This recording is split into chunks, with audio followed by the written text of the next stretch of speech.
जय श्री माता जी। आज के सामूहिक ध्यान सत्र में उपस्थित सभी सहजी भाई बहनों का हार्दिक स्वागत है।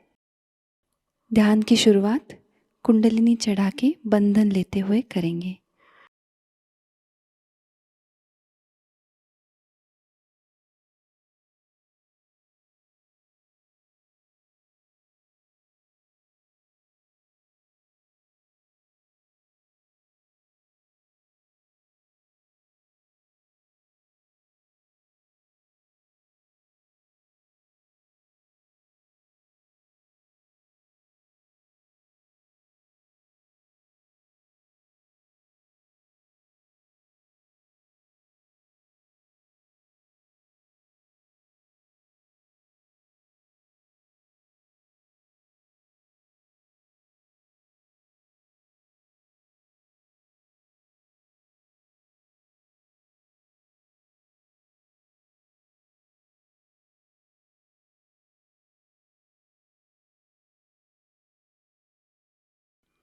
तीन महामंत्र और श्री गणेश मंत्र।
श्री माता जी, हमारा आत्म साक्षात्कार दृढ़ कीजिएगा।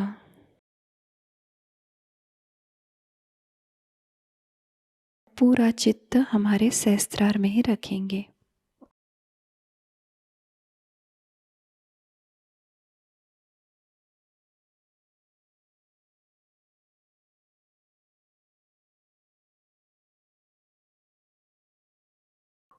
इसी ध्यान की स्थिति को बरकरार रखते हुए हम अभी श्री माता जी की अमृतवाणी ग्रहण करेंगे।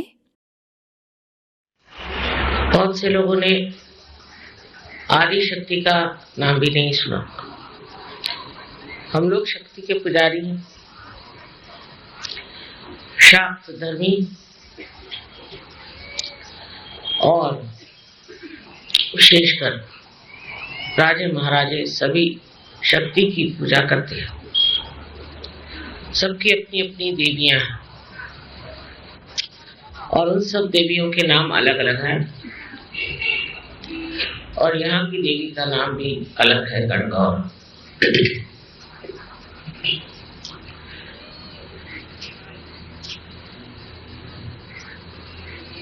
लेकिन आदिशक्ति का एक बार अवतरण इस राजस्थान में हुआ था, जो वो सती देवी के रूप में यहाँ प्रकट हुई थी। उनका बड़ा उपकार जो राजस्थान में अब भी अपनी संस्कृति, स्त्री धर्म, पति का धर्म, पत्नी का धर्म, राजधर्म, हर एक तरह के धर्म को उनकी शक्ति ने प्लावित किया, नरिश किया।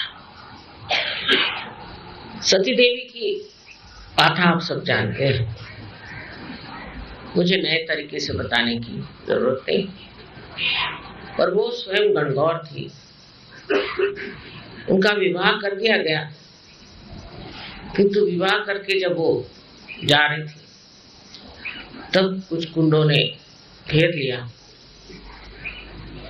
और उनके पति को भी मार दिया। तब पालकी से बाहर आकर उन्होंने अपना रूप प्रकट किया और सबका सर्वनाश करके खुद भी अपना उन्होंने देह त्याग किया। इसमें जो विशेष चीज जानने की है कि बचपन से शादी होने तक किसी भी हालत में उन्होंने अपना स्वरूप किसे बताया, क्योंकि वो महामाया स्वरूप थी। आदिशक्ति को महामाया स्वरूप होना जरूरी है, क्योंकि सारा ही शक्ति का जिसमें समन्वय हो, प्रकाश हो और हर तरह से जो हर एक शक्ति की अधिकारिणी हो, उसे महामाया का ही स्वरूप लेना पड़ता है। उसका कारण ये है कि जो प्रचंड शक्तियां इस स्वरूप में संसार में आती हैं, सबसे पहले सुरभि के रूप में आई थी ये शक्ति। वो एक गाय थी, उसमें सारे ही देवी देवताएं बसे और उसके बाद एक बार सती देवी के रूप में एक ही बार इस राजस्थान में। और मैंने आपसे बताया कि मेरा संबंध राजस्थान से बहुत पुराना है, क्योंकि हमारे पूर्वज राजस्थान के चित्तौड़गढ़ सिसोदिया वंश के।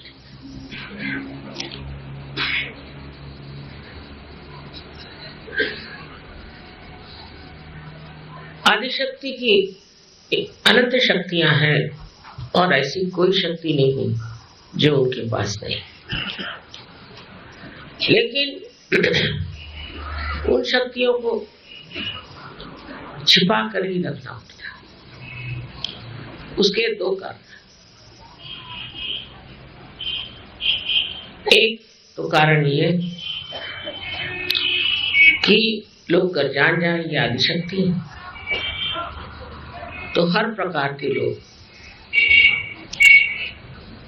उन पर प्रहार कर सकते हैं, क्योंकि ये लोग सब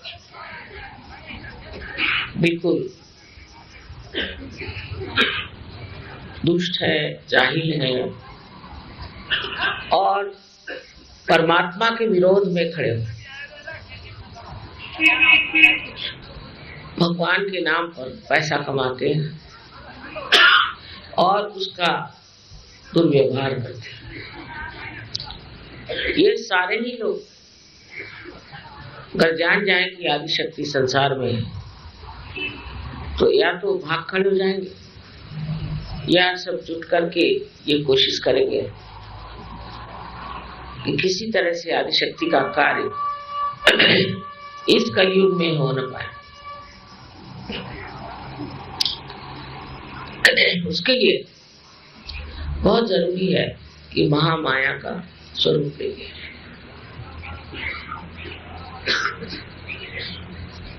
दूसरा, इस स्वरूप में एक बड़ा गहरा काम, सूक्ष्म काम करना है जो कभी भी किसी ने आज तक नहीं किया, वो है सामूहिक चेतना।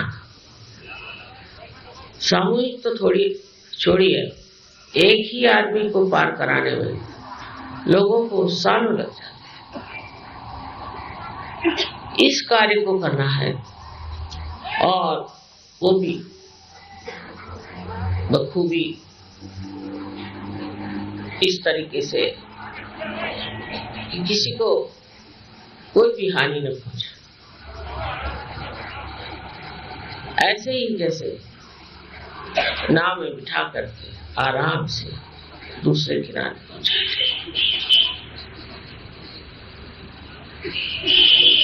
मैंने कल भाषण में अपने बताया कि धर्म कितना विपरीत हो गया। धर्म की बातें जिन्होंने करी वो तो ठीक थे, लेकिन जिनसे कही वो लोग गड़बड़ थे। उन्होंने धर्म को समझा नहीं, धर्म को एक बड़े भ्रांति में डाल दिया। अगर कोई आदमी सोचने लग जाए अपने धर्म के बारे में तो वो भाग खड़ा हो जाए, क्योंकि धर्म के नाम के पीछे जो जो तौर तरीके हैं वो बहुत भयंकर। कहीं तो स्त्रियों की अवहेलना, कहीं तो बच्चों का दमन, तो कहीं लूटमार,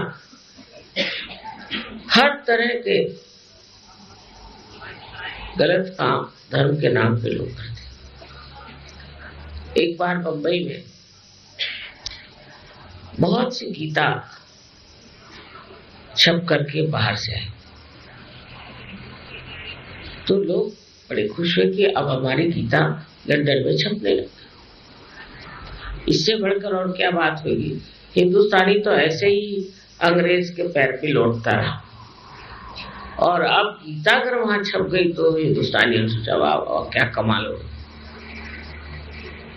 पर एक कोई सूदने थे कस्टम ऑफिसर के दिमाग में आया कि आज तक कोई अंग्रेज सीधी सादी हमारी हिंदी भाषा नहीं बोल सकता, तो ये कौन माई का लाल निकला है जिसने गीता को लिखा है संस्कृत में।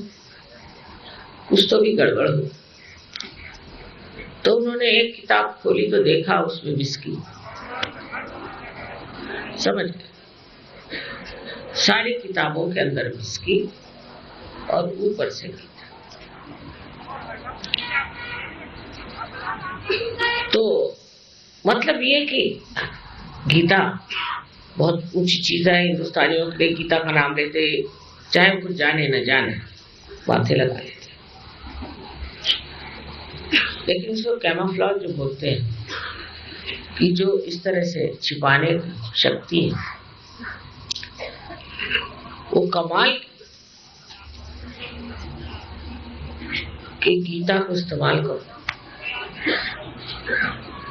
कोई सी भी समझ लिया अपने यहाँ टेबल गद्दी हो गए तो उस पर फौरन हम प्लास्टिक बिछा के दूसरा टेबल क्लॉथ बिछा के उसको सुंदर कर लें।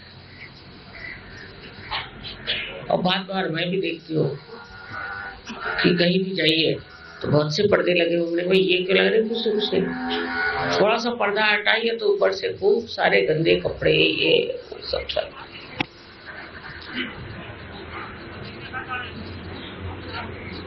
सो ऐप छुपाने की भी हमारे महामाया शक्ति ने एक बहुत बड़ी खूबी है, क्योंकि ये लोग कहां से तो सीख के आए होंगे, चाहे हमने नहीं सिखाया हो, किसी ने तो इनको सिखाया है कि ये ऐप अपने कैसे छिपाया जाए और छिपा के उसको किस तरह से बचा लिया जाए। जो हमारे ऐप हैं उसको हटाने के लिए हम प्रयत्नशील नहीं होते, उसको छिपाने में प्रयत्नशील होते और दूसरों के ऐप देखने में हम बड़े होशियार होते। अब ये बिल्कुल विपरीत बात है। महामाया की शक्ति इसलिए बनी और अवतीर्ण हुई कि आपके अंदर जो दोष है वो निकाले जाए और उसको अपने शरीर में आत्मसात करें और फिर उसकी सफाई करें। ये कार्य बड़ा कठिन है, ऐसा मुझे लगता था शुरू में, लेकिन ऐसे कोई खास ऐप वाले लोग मेरे पास आए नहीं कि मुझे जो बड़ा दुख उठाना पड़ा। सही बात है कि वो लोग मुझे देखते ही भाग जाते होंगे शायद, इसलिए ये मेरे सामने कभी प्रश्न खड़ा था। पर आश्चर्य की बात है कि जो लोग भूत से ग्रसित हैं या जो लोग हमेशा बुरे काम करते हैं और जो लोग गुरुघंटाल हैं, वो सब मुझे अच्छी तरह से जानते हैं। न जाने कैसे, या तो उनकी आंखें पीछे की ओर हैं या जो भी थी, वो मुझे पहले पहचानते हैं। सहयोगी नहीं पहचान पाते, हो सकता है उनकी आंखें चकाचौंध हो जाती, मुझे समझ में आता। पर आप किसी भी भूतग्रस्त आदमी को ले आइए, वो थर थर कांपने लगेगा और ऐसा भागेगा कि आप सोचे किसी ने हंटर मारा है।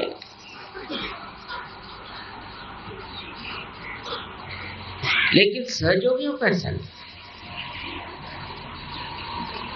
लेकिन उनको पहचान भी उतनी नहीं है। अच्छी बात है, क्योंकि आदिशक्ति का एक स्वरूप जो महाकाली का है उसे आप देखें तो वो पूरा गया भयंकर है। ये देख सकते हैं, ये लोग हाथी भी देख सकते हैं, घोड़े भी देख सकते हैं, पर बाकी किसी को दिखाना बड़ी कठिन बात है। न जाने यहाँ कितने लोग बैठेंगे, लेकिन महाकाली का स्वरूप होना बहुत जरूरी है। जब तक महाकाली प्रकट नहीं होती, आपके अंदर बसी हुई लेफ्ट साइड की पकड़ जानी चाहिए। लेफ्ट साइड की पकड़ का मतलब क्या है? सबसे पहले तो आप अपने पास के बारे में सोचते रहते हैं। दूसरी बार कि मेरे बाप ये थे और मेरे बाप के बाप ये थे, ये सोचते हैं।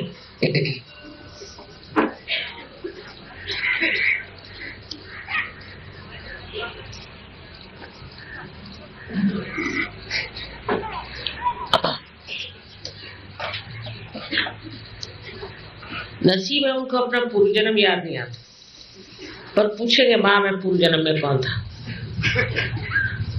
अब मैं एक साहब ने मुझे बहुत तंग किया, मैं पूर्व जन्म में कौन था।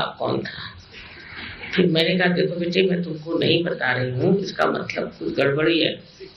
क्यों मुझसे पूछ रहे? इस जन्म में अच्छा तुम मेरे साथ हो, क्यों मुझे बार बार पूछ रहे हो कि मैं पूर्व जन्म में कौन था? उससे तुम्हारा क्या लाभ होने वाला? नहीं, मतलब मुझे लगेगा अच्छा अगर मैंने कहा कि तुम पूर्व जन्म में जयपुर के महाराजा थे, समझ, तो तुमको गद्दी मिल जाए, वहां जाओ तो वहां भगा देंगे सब। तो पूर्व जन्म की बात क्यों करते हो? क्योंकि मुझे एक ज्योतिष ने बताया था कि मैं पूर्व जन्म में कहीं का राजा था। मैंने वो लक्षण तो दिखते नहीं तुम्हारे अंदर राजा का। अब तुमको उसने ज्योतिष ने बताया तो तुमसे पैसे ऐंठने के लिए तुमने राजा जैसे कुछ गले का कंठा वंठा दिया उसको, कैसे पैसों में टाल दे। कई माता जी आप मजाक कर रहे हैं। मैंने कहा कि बेवकूफी की बात कर रहे हैं तो मैं क्या, यहाँ तुम अपना पूर्वजन्म पूछने के लिए मेरे पास आए। मैं कोई ज्योतिष शास्त्र जानती हूँ? मुझे इसमें कोई भी किसी भी तरह की दिलचस्पी नहीं। तुम ज्योतिष शास्त्र के पास जाओ और वो तुमसे कहेगा कि तुम इंग्लैंड के राजा थे तो दे दो उनको कुछ। वो लोग इंग्लैंड के राजा वगैरह कुछ नहीं देते, वैसे उधर के लोगों में विश्वास ही नहीं। और समझ लो आप कह दो कि हम राजा, आप राजा हरिश्चंद्र थे, चलो कुछ भी वो कह दे। अब इसी बात को लेकर के बैठ गए कि पिछले जन्म में मैं ये था और पिछले जन्म में वो था। तब महाकाली का स्वरूप कर दिखाया, सारे जन्म भूल जाएंगे। उसकी बहुत जरूरत।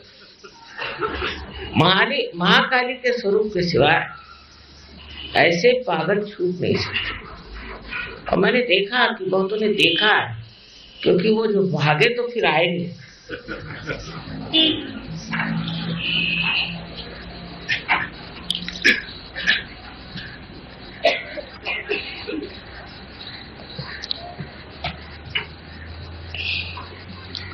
फिर उन्होंने सामना नहीं किया मेरा। अब ये तो बिल्कुल ही सोचिए कि बहुत छोटी सी बात है, पर उसके अलावा महाकाली की जरूरत है कि जिन लोगों को ये गुरुओं ने भूत लगा दिए। अब गुरुओं के भूत ऐसे होते हैं कि या तो आप गुरु का कहना मानो और उन्हीं के जैसे हो जाओ। वो कहे तुमसे कि जाके उसके घर में डाका डालो तो डाका डालो, उसको मार डालो तो उसको मार डालो, उसको ये करो तो एकदम गुरु की आज्ञा शीर्षा बंद करके घूमो तो ठीक, और नहीं तो गुरु लग जाएगा आपके पीछे। आपसे कहा किसी को मारो, उसको नहीं मार सके तो दूसरे से कहेगा इसको ही मार डालो। एक अच्छी बात भी है, ऐसे झूठे गुरु एक तरह से अपना ही और अपने शिष्यों का ही नाश करते रहते। लेकिन यहाँ देखते हैं कि नाश हो रहा है तो भी वहीं चले जा, उन्हीं के चरणों में चले जा। हमारे साहब पुलिस के साथ आए, मैं शायद अशोका होटल में थी, तो मेरे पति ने कहा ये क्या झगड़ा, पुलिस कहाँ आई? तो पता नहीं, देखे तो सही है। तो उन्होंने बताया ये महाशय जो है, इनका नाम मैं नहीं बताऊंगा, ये डॉक्टर साहब है और ये भागे हुए हैं, हाँ, आनंद मार्ग से। तो कहले आपको आश्चर्य होगा माँ, ये आनंद मार्ग के बड़े भारी प्रचारक थे, दुनिया भर में घूमे, खूब पैसा कमाए।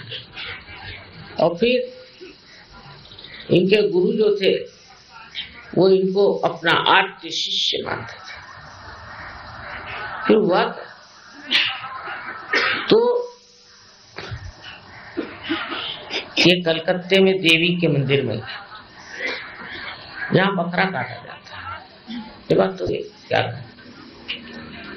वो बकरा इसलिए काटते हैं देवी के सामने कि उसके अंदर भूत डाल करके, और जो भूतग्रस्त है उसका भूत उसमें डाल करके उसको उस भूत से छुटकारा। हम लोग तो नींबू पे ही उतार देते, वेजिटेरियन अपना सब काम, क्योंकि बहुत से बनिए आ गए ना तो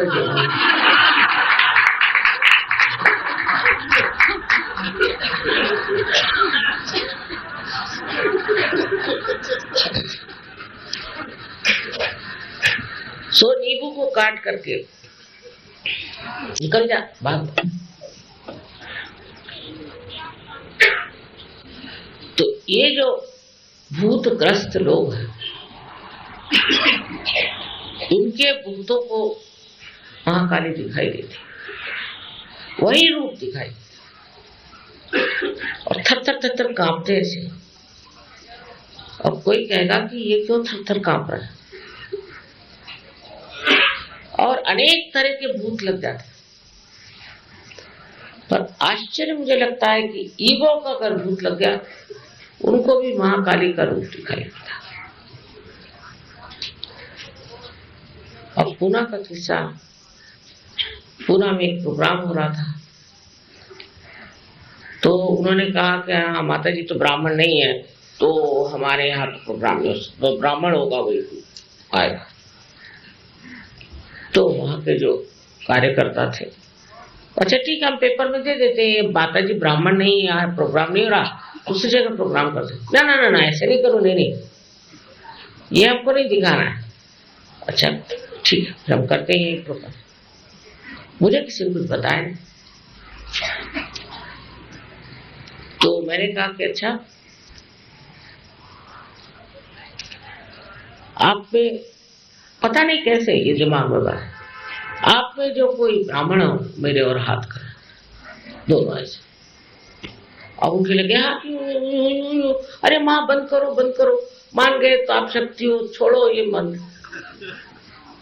तो हमने कहा भाई तुम क्यों हिल रहे हो, मैंने तो नहीं कहा, अपने आप ही ले जा रहे। मैंने कहा क्या तुमसे हिलने को, मुझे क्यों कह रहे हो, तुम ही रोको, रुकता ही नहीं ना, करे क्या।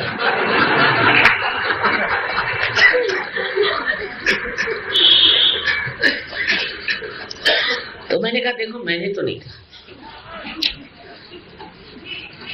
पता नहीं क्यों आपको बड़ा भय लग रहा, पता नहीं क्या हो रहा है।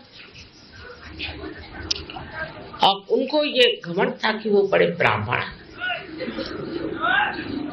तो मैंने कहने लगे कि माँ देखो उधर भी कुछ ब्राह्मण बैठे, उनके भी हाथ हिल रही हो। मैंने कहा कबूल, जरा उनसे पूछे ये लोग कौन है, ब्राह्मण? अरे नहीं बाबा हम लोग ब्राह्मण नहीं है, हम लोग सर्टिफाइड पागल है, थाना से आए। वहां पर एक आपके माताजी के पास जाके एक पागल ठीक हो गया था, इसलिए हम आए हैं, हम लोग ब्राह्मण आमन कोई नहीं। अब इनकी आंखें खुली, मैंने कहा समझ गए आप, वो भी पागल और आप भी पागल, दोनों ही पागल।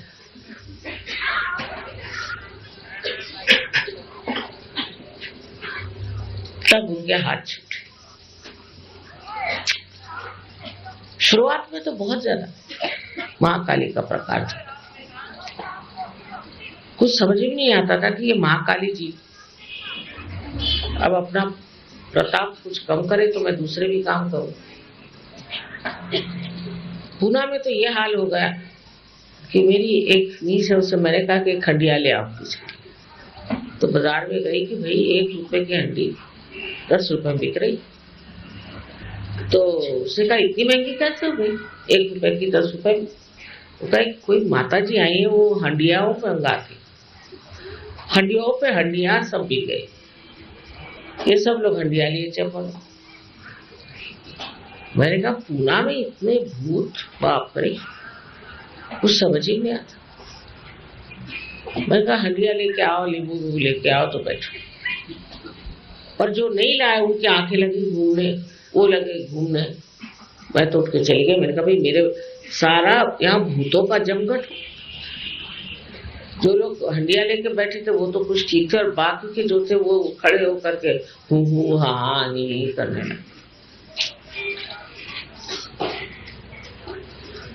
तो मैंने कहा कि भाई ये अगर महाकाली की शक्ति कुछ कम हो जाए तो अच्छा। अब ये एक चीज ठीक करने के बाद दूसरे आ गए। माने कौन? इसको आप साइकोसोमैटिक कहते हैं। माने कैंसर, ये मस्कुलर, ये वो दुनिया भर की बीमारियां जो डॉक्टर लोग नहीं ठीक कर सकते।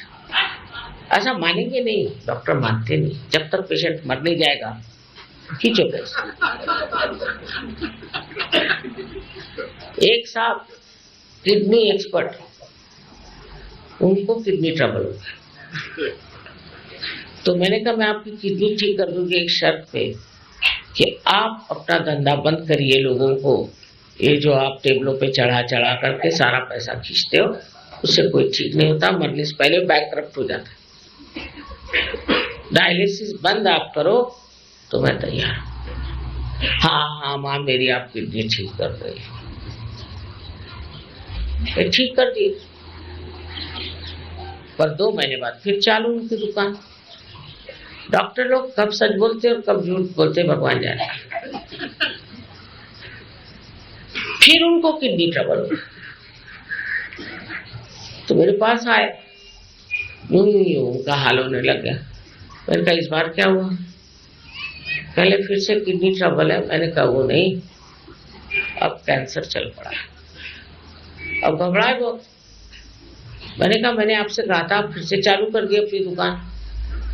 अब माँ मैं पेट कैसे भरूंगा? मैंने इतने रुपए की मशीनरी मंगाई है, ये कर रहा हूँ वो कर रहा हूँ। पर कहा बेच डालो, किसी को खत्म कर। सुना हुआ भाई नहीं महाराज, जय जो। तो सारी जितनी लेफ्ट साइड की बीमारियां हैं, जितनी है साइकोसोमैटिक जिसे कहते हैं, जिसका कोई फ्लोर नहीं है, वो सब महालक्ष्मी की कृपा से ही ठीक हो सकता। इसलिए महालक्ष्मी का ही मंत्र कहना पड़ेगा। और महालक्ष्मी को जब तक आप प्रकटित नहीं करिएगा, ये बीमारियां ठीक नहीं हो सकती। और इतनी गर्मी इन लोगों से निकलती है कि समझ में नहीं आता। लंदन में जबकि सब लोग हीटर लगाते हैं, आप एक कैंसर पेशेंट को ले आइए और उसकी कुंडलिनी जागृत कर दीजिए, हीटर का खर्चा गया। इतनी गर्मी जिसकी कोई हद। इधर गर्मी निकलती है, उधर वो रोते रहते हैं सब, क्योंकि इसके साथ रोना चलता है। महालक्ष्मी के दर्शन हो तो रोना रुके, तो सरस्वती के दर्शन तो दूर ही रहे, एक तो महाकाली के ही दर्शन। अब उनको देख के रोना ही, इनसे कहें क्या। सूक्ष्म रूप से आप देखिए कि महालक्ष्मी का जो स्वरूप है अति रौद्र। देवी के इसमें कहते हैं अति रौद्रा अति सौम्या, पर महालक्ष्मी अति रौद्र, रुद्र स्वरूप। और वो रुद्र बहुत जरूरी, नहीं तो ये नेगेटिविटी भागने वाली नहीं, ये सिर्फ रुद्र स्वरूप से ही। एकादश रुद्र में जो 11 रुद्र है, वो 11 ही रुद्र में महाकाली की ही शक्ति विराजमान, और वो हमारे मेधा पर यहाँ 11 चक्रों में समाई।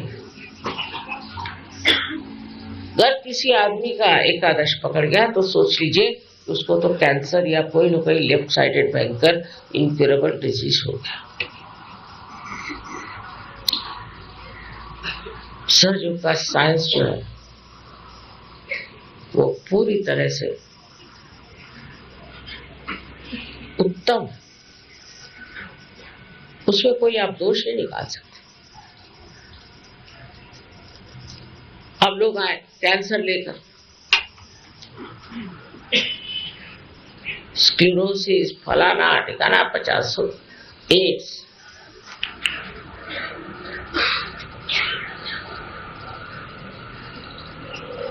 अब कहने लगे कि माँ हम तो कभी किसी गुरु के पास गए नहीं, अरे भाई गुरु के पास नहीं गए, तुम्हारी माँ गई होगी, तुम्हारे बाप गए होंगे। नहीं, वो भी नहीं हो। फिर हाँ, रजनीश की किताबें पढ़ी थी। अच्छा, और सत्य साई बाबा का फोटो हमारे घर में, और एक तो जोड़ लो, मैंने कहा, और 2-4 और बीमारी आ जाएगी, फिर आना। वहां जाएंगे, बीमारियां पकड़ेंगे और यहाँ आएंगे। तो उनमें, उन पर तो रुद्र स्वरूप की देवी का दिखना चाहिए ना। क्या भूतों से कहा जाए, आ बेटे बैठ, अच्छा तू खाना खा, क्या पान।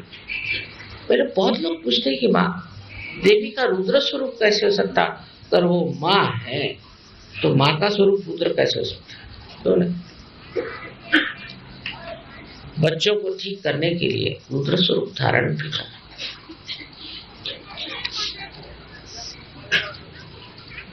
सौम्य स्वरूप, ये बच्चों की लियाकत पे ही जाना जा सकता है, पर कभी कभी उनपे रुद्र स्वरूप बहुत, उसके सिवा वो ठीक ही नहीं हो सकता। किंतु रुद्र स्वरूप में किसी को हानि नहीं पहुंचाई, ये विशेष बात है।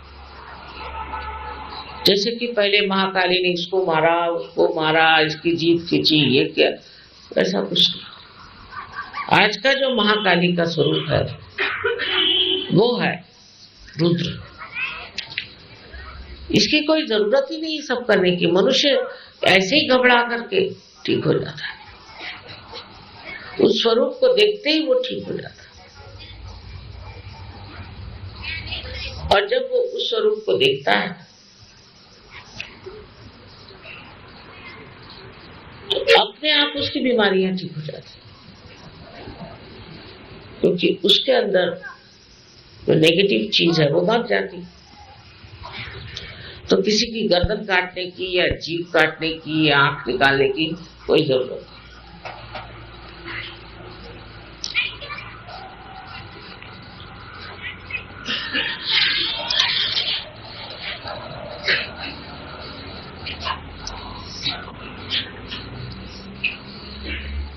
महाकाली का स्वरूप अगर कलयुग में ना इस्तेमाल किया जाए तो सहयोग का कार्य ही नहीं हो सकता, क्योंकि इन नेगेटिव फोर्सेस के कारण सारे चक्र पकड़ जाते हैं, और चक्र ठीक किए बगैर कुंडलिनी चढ़ेगी नहीं। इसलिए महाकाली का स्वरूप बहुत वंदनीय और सराहनीय,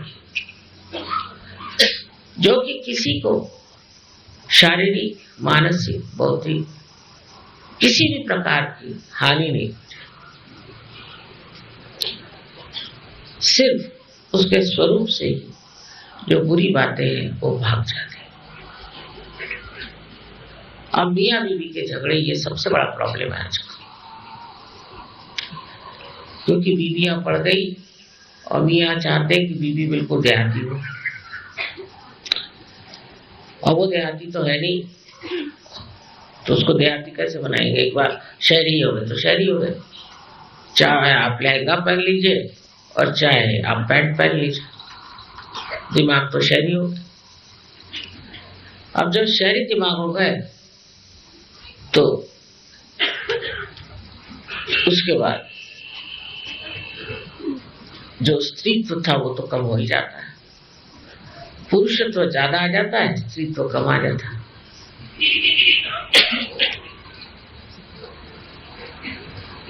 और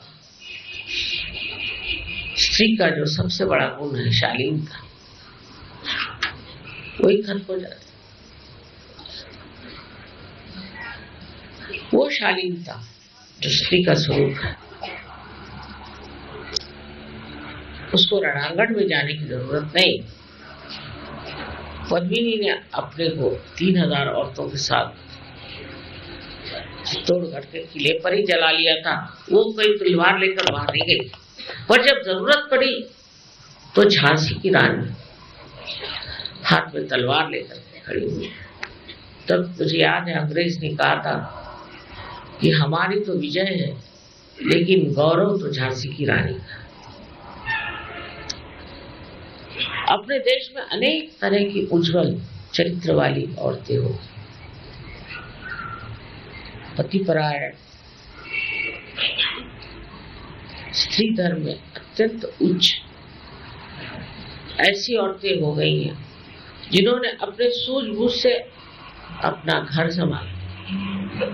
जब गांधी जी ने ललकारा तो औरतों ने अपनी चूड़ियां सब जेवर में बदले।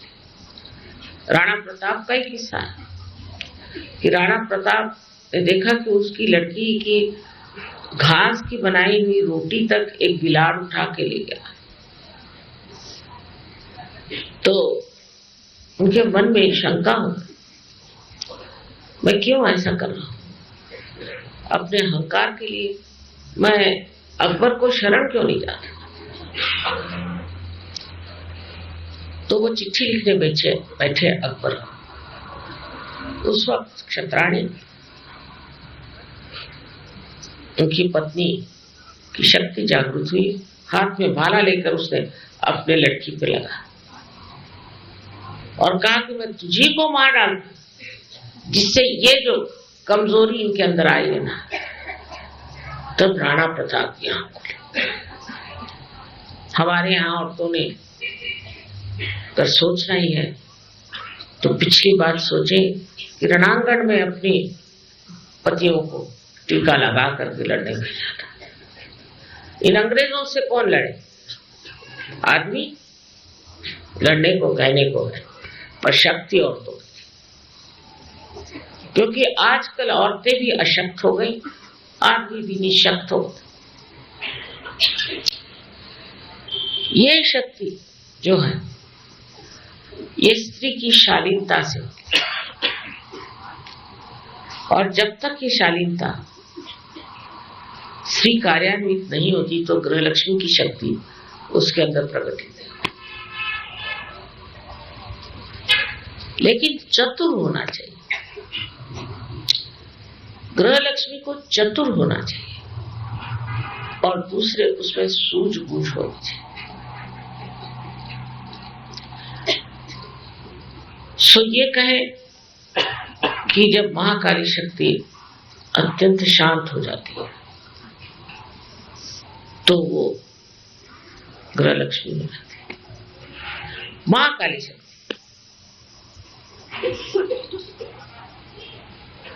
तो हम फातिमा बी को मानते हैं कि वो गृहलक्ष्मी का सिंहासन को शोभित करती है।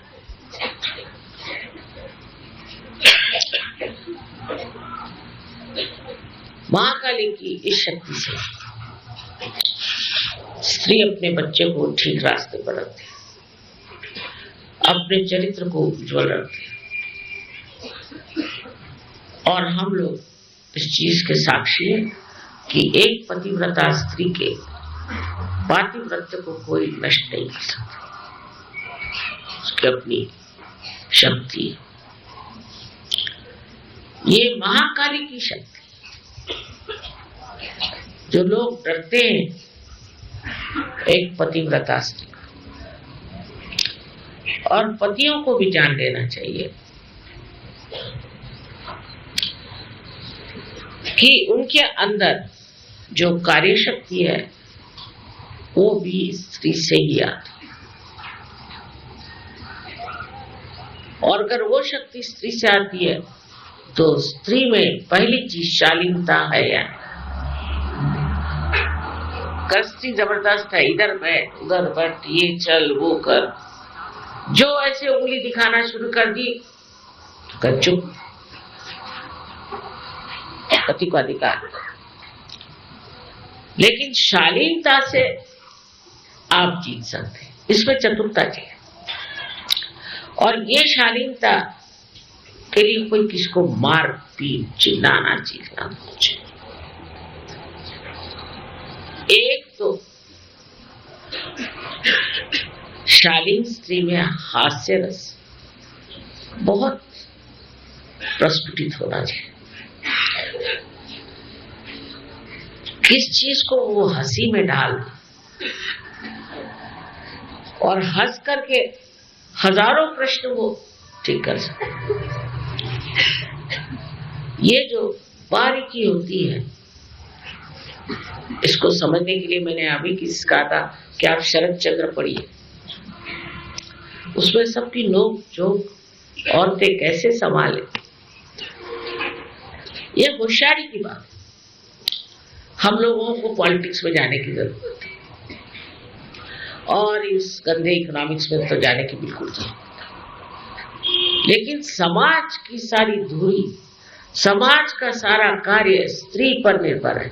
जो स्त्री अपने बच्चों को अच्छा बनाती है, अपने घर को अच्छा बनाती है, अपने पति को स्वास्थ्य देती है, वो स्त्री एक बहुत बलिष्ठ समाज बनाती है।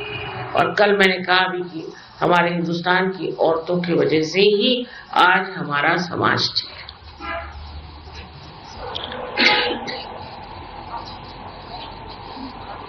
पर स्त्री का स्वभाव शालीन होना चाहिए और उसकी शक्ति भी शालीनता, उद्दामता में नहीं। उसको दंड ठोकने की जरूरत नहीं, बिल्कुल।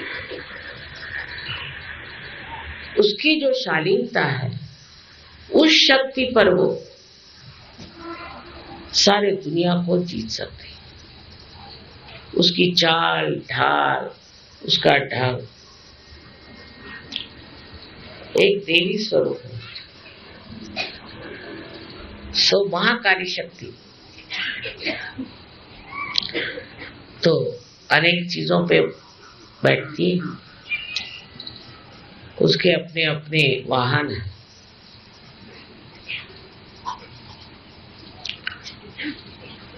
लेकिन वो जब हाथी पर बैठती है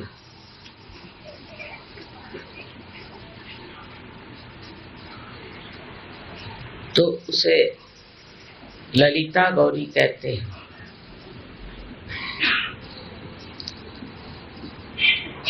कला, हाव भाव उसके सब बहुत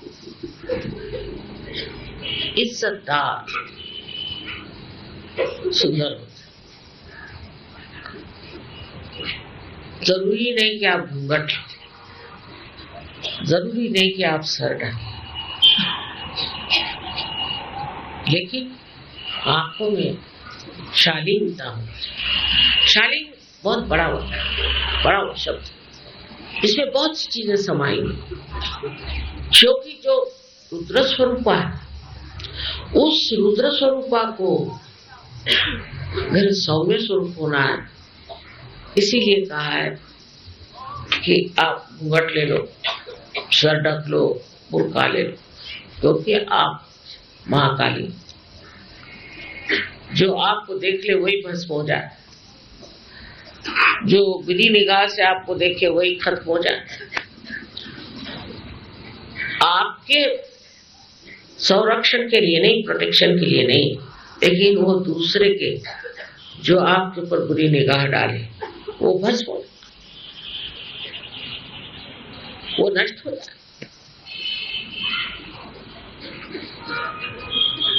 ऐसी ये महाकाली की महान शक्ति है। दिखने में तो बहुत ही सोज्वल, बहुत शालीन, अंदर से उसकी शक्ति जो है वो अंदर से कार्यान्वित होती है। तो महाकाली को लोग कहते हैं कि ये तो बड़ी रुद्र शक्ति है मां, किंतु इसकी शालीनता देखने पे आश्चर्य होता है कि क्या ये महामाया है। देखो कि है तो महाकाली और इतनी शालीन, जैसे नववधु जैसे, वाह क्या कहते हैं। ऐसी शर्माएगी, ऐसे मीठी बोल बोलेगी जैसे फूल जड़ है, ऐसे प्यार करेगी कि विश्वास नहीं। लेकिन ये महाकाली की शक्ति, जिसने पा लिया उसको कोई ना भूत छू सकता। भूत अब हम निःशब्द ध्यान में रहते हैं।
दोनों हाथ जोड़ के श्री माता जी के प्रति आभार व्यक्त करते हैं और प्रार्थनाएं अर्पित करते हैं। परम पूज्य श्री माता जी, आज का सामूहिक ध्यान हम आपके श्री चरणों में समर्पित करते हैं। आज के ध्यान में आपने हमें निरानंद प्रदान कर हमें चैतन्य से आशीर्वादित किया, इसलिए हम आपके हृदय से ऋणी हैं। संपूर्ण विश्व में विश्व निर्मल धर्म प्रस्थापित करने हेतु कृपा कर हमें सहयोग प्रचार प्रसार का शुद्ध एवं प्रभावी माध्यम बनाइएगा माँ। हमारी सभी प्रार्थनाओं का स्वीकार कर हमें आशीर्वादित करने की कृपा करना माँ। जय श्री माता जी। सामूहिक बंधन लेते हैं।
आज का ध्यान केंद्र संपन्न होता है। जय श्री माता जी।